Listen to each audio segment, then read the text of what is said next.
Roberto Peter, que é especialista em segurança de voo. Muito bem-vindo, Roberto. E até para a gente que não tem intimidade, a gente vê a imagem de um objeto que é laranja e pensa, puxa, mas a caixa não é preta? Como assim? A cor, na verdade, é laranja. A gente que não tem intimidade com tudo isso. O que tem ali, Roberto, é uma espécie de um pendrive? É algo que grava, move? O que é exatamente que há dentro da caixa preta? Bom dia, Elisa. Bom dia, Pedro. Bom dia a todos. Grato pela oportunidade de poder esclarecer algumas coisas. A caixa é preta porque, chamada caixa preta, porque, digamos que antigamente ela escondia fatos, certo? Mas ela é laranja para poder ser localizada no site, no sítio de onde ocorre o acidente. Então nós temos duas caixas pretas, chamadas caixas pretas. Uma que grava toda a voz do que acontece na cabine de comando. Então, vai se saber o que os pilotos conversaram, quais as medidas de emergência que eles tomaram, se alguém antes entrou na cabine, os contatos que eles tiveram com o controle de tráfego aéreo, com outras aeronaves na mesma frequência. Então, isso daí que vai ser compactado, isso que vai ser degravado e vai se colocar em sintonia com a outra caixa preta, que é dados da aeronave, a performance da aeronave. Então é registrado nesse os dados do voo, o rumo que ele estava, a altitude, velocidade, se houve alerta de gelo na cabine de comando, se os pilotos acionaram antigelo, se os pilotos movimentaram os manches, quem movimentou os manches, os pedais, enfim, uma centena de parâmetros que vão estar registrados ali, que, sincronizando junto com a caixa de voz, vai trazer evidências do que pode ter acontecido. Olha, eu estou lhe ouvindo, Roberto, e já aqui na companhia de Pedro, de Basília, eu particularmente, diferentemente do que é o jornalismo, do que do interesse das pessoas, tal, eu, pessoa física, particularmente gostaria de nunca ouvir um áudio do que nunca. Eu nunca também ouvi, não. Né, assim, nunca. Nem fotos, nada, vídeos, nada. Zero. Até por respeito às famílias, né? Sim. Você tem ali um desespero exposto, né? Minha nossa, assim. Então, o desejo é de nunca ouvir e desejo sincero que isso nunca nem fosse compartilhado, né, Basília? Porque a gente pensa que, puxa, é a particularidade de um profissional, né? Alguém que fez de tudo, tentou de tudo para salvar a vida de muitas pessoas, de repente tem uma intimidade desesperadora exposta. Basília, vem para a conversa. Por favor, Roberto, sim. Não, isso inclusive é proibido revelar as conversas da caixa de voz das cabines de comando, certo? Existe uma proteção internacional aprovado pela ONU, através da Organização da Aviação Civil, onde o Brasil é signatário, que proíbe essa divulgação. Que bom, hein, Basília? Ainda bem que temos essa regra. Pois é, há o reconhecimento de que é uma tragédia coletiva, mas a história é primeiro destas pessoas, né, das vítimas que não têm como voltar mais para recontar essa história e de suas famílias. E também tem um outro aspecto, Elisa, de que essas informações agora fazem parte de uma investigação aqui no Brasil do CENIPA e também em ordem internacional, outras áreas, né, outros departamentos vão querer fazer uma investigação, entender as razões da queda deste avião. E eu repito, né, o que a gente falou no iniciozinho do Live CNN, para que isso não volte a acontecer. Professor, eu tenho aqui um questionamento sobre como os pilotos poderiam ter sido informados de um problema no sistema antigelo. Entre as muitas hipóteses, né, teses que estão aí circulando sobre o que pode ter causado o acidente, há uma que trata de um erro elétrico, né, uma falha elétrica no avião, e isso não teria permitido que o piloto tomasse conhecimento do problema do antigelo. Então, eu queria que o senhor pudesse explicar como que as coisas se conectam, então, dentro deste avião, a ponto dele lá dentro da cabine saber, ou eventualmente poderia ter sabido, que havia um problema na ferramenta antigelo e se seria possível ele reverter, né, tomar um outro rumo na viagem, enfim, alguma manobra ali que pudesse evitar a queda do avião. Porque o que tem muito se dito, que o piloto talvez não tivesse tido nem a chance, a oportunidade de mudar o fim dessa história por conta dessa série de falhas. Veja bem, durante o planejamento já existia uma informação meteorológica de que naquela região poderia ter gelo severo. Como é que ele poderia verificar isso? Através do painel, através de uma indicação que a caixa preta de dados vai nos dizer se ele teve essa informação, se ele já vinha acionado o antigelo antes ou se ele comandou depois. Outra informação que ele pode ter é visual, certo? Se ele olhasse para a asa, veria. Uma outra informação seria a queda da velocidade, porque você vai degradando a sustentação do avião até um ponto que se torna irreversível. E provavelmente, se foi muito rápido, isso daí. Então, ele teria algumas informações para ele desconfiar de que estaria entrando numa situação crítica. Agora, vai depender justamente da investigação para saber se esse gelo que outros pilotos reportaram terem encontrado no voo próximo a ele, realmente foi um fator contribuinte para essa ocorrência. Eu acho, Roberto, que a gente olhando aqui e ouvindo a tua explicação, que é bastante importante, eu fico me perguntando se o trajeto da aeronave, pelo que a gente vê nas imagens, ele não abaixa a aeronave significativamente como poderia fazer para poder se proteger, ou como a Basília falou, acionar uma proteção natural desse sistema antigelo para poder esquentar a temperatura e aumentar a fricção. Isso me leva a acreditar que, eventualmente, esse piloto, como a Basília diz, poderia nem saber que o gelo estava sendo acumulado nas asas da aeronave.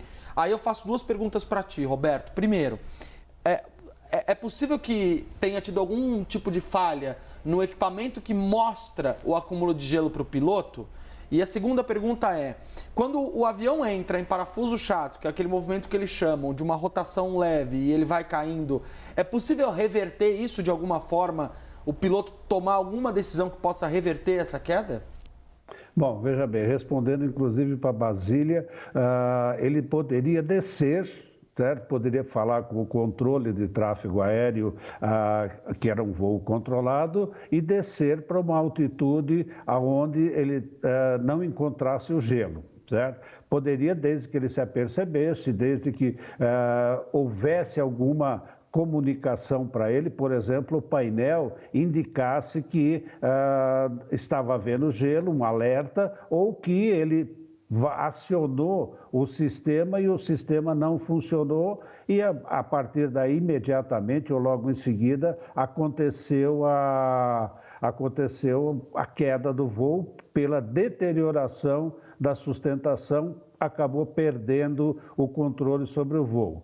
Quanto ao parafuso chato, nesse tipo de avião, aliás, parafuso chato é difícil a recuperação, porque exige que você desloque o centro de gravidade. Em aeronave pequena, os pilotos se jogam para frente e afundam o nariz dele para entrar no parafuso normal e aí você tem as manobras necessárias para sair. Mas no tamanho, nesse avião, é muito difícil, dificilmente ele conseguiria recuperar o voo, porque o avião estava sem deslocamento, sem velocidade horizontal, certo? E só a velocidade era vertical, estava caindo em queda livre praticamente.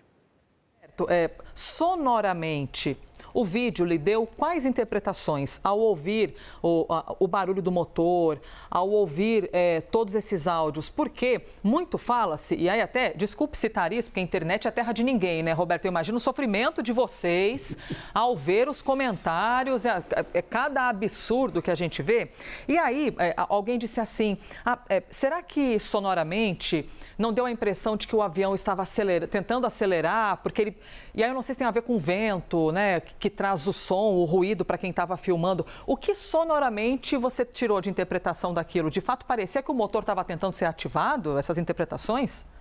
Exatamente. Veja bem, as informações das pessoas, elas deverão ser analisadas pela investigação e nós encontramos em cada investigação muitas afirmações absurdas até. E nesse caso, mesmo os motores estando funcionando como eles estavam, e isso vai ser comprovado pela caixa preta, vai ser comprovado pela análise dos motores, inclusive com o fabricante, a Pratt Whitney, certo? E vai nos dizer se eles estavam funcionando, se eles estavam com tração, ou seja, se eles estavam com potência de voo, porém, no caso aí, ele não tinha mais sustentação, então ele não conseguia deslocar o avião horizontalmente. A única coisa que ele estava era em queda livre e não havia motor que pudesse tirá-lo dessa situação,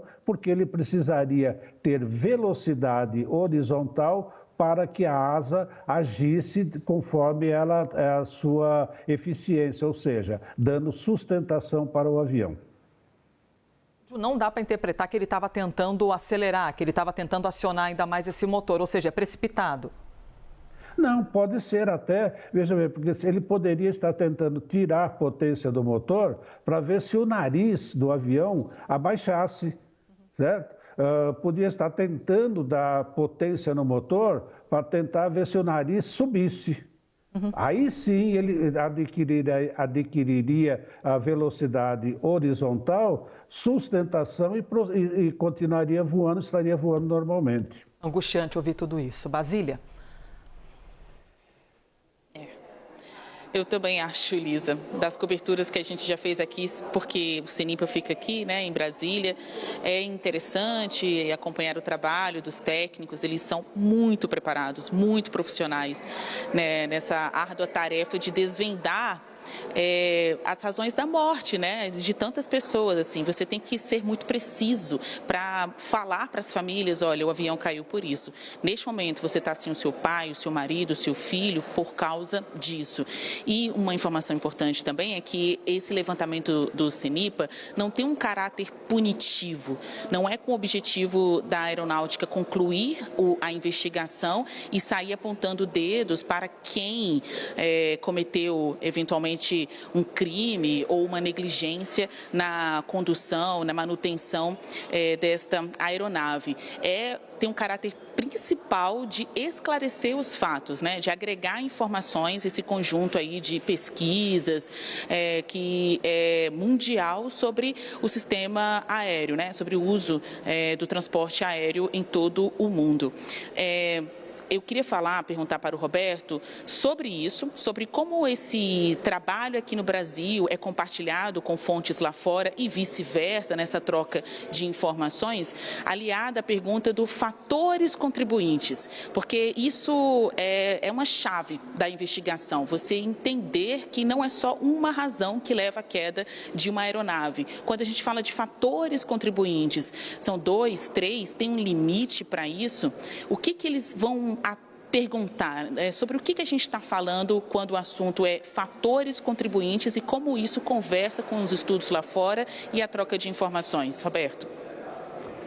Isso, na realidade, nós temos um sistema mundial de prevenção de acidentes que se comunicam ininterruptamente. Quando acontece algum acidente no exterior com um avião que nós operamos aqui, nós somos comunicados. Quando acontece um acidente com um avião da nossa fabricação, da Embraer, nós somos convidados, o CENIPA, o fabricante, é convidado a participar da investigação no exterior.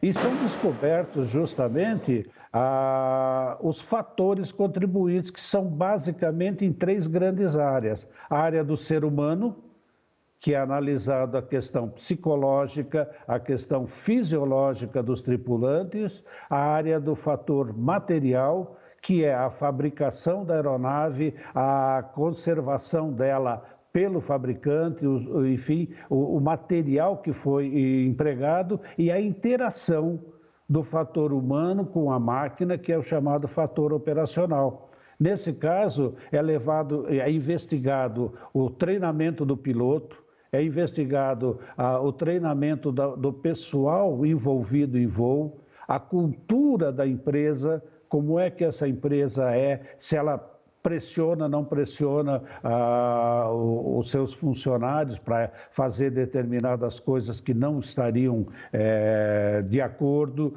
quais são os manuais que ela tem aprovados, estão sendo cumpridos, quais são os mecânicos que trabalham, são mecânicos certificados ou não, enfim, são cerca de 30 e tantos fatores que são levados em consideração.